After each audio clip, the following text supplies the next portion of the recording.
So, other white people right now that are feeling like, oh my God, this isn't who we are. I can't believe we're here. Let me try to help piece some shit together for us real quick.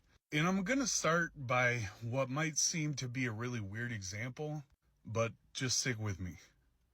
Imagine you took a picture, if you know what I mean, and that picture got leaked to a group chat that you had no idea about.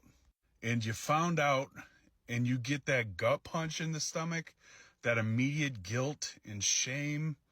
What are people perceiving me as? I can't believe, somebody sent that without my consent, without my permission. That real deep panic and pain. Now hold that thought, and let's look at the state of this country. Because what is happening is a lot of white people are feeling exposed.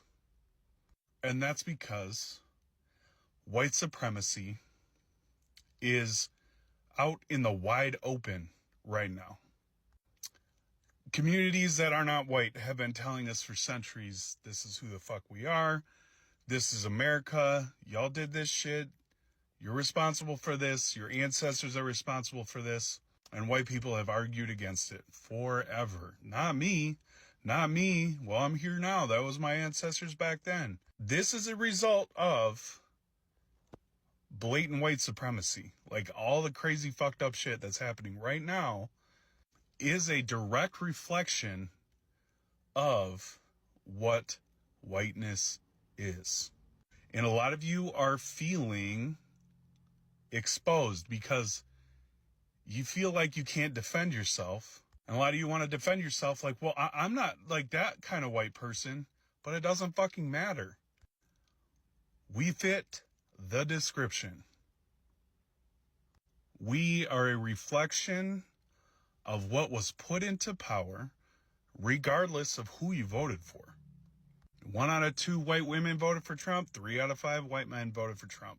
And we cannot expect anybody that is not white to sit here and give us automatic trust.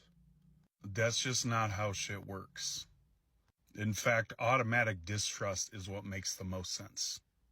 When we look at how communities of the global majority that are not white, how they view us is distrust. Immediately not safe around us. It's been like that for a long ass time. And now a lot of white people are feeling that in their bodies in a way that we haven't probably your whole life. Like I said, that feeling of panic, of fear, of exposure, of not being able to be like, that's not me, I'm not one of them, is here right now. And that's why so many of you are melting down, because you cannot accept that we are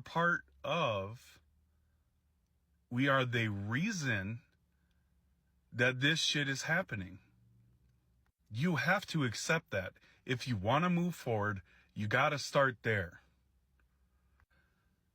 You got to process those feelings, get that shit out of your body.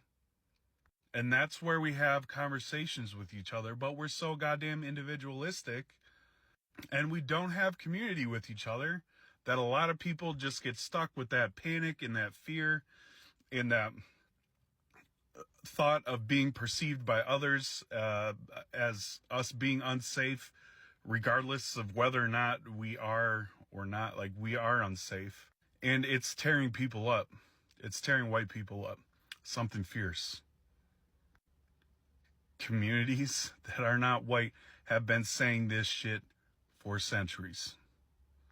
And now we're stuck looking at ourselves in the mirror.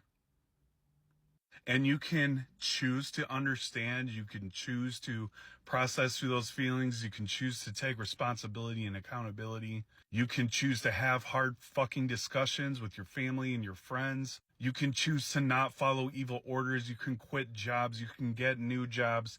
You can defy your boss or, fucking professor. You can defy them if they're asking you to do some fucked up shit against humanity, you can do that.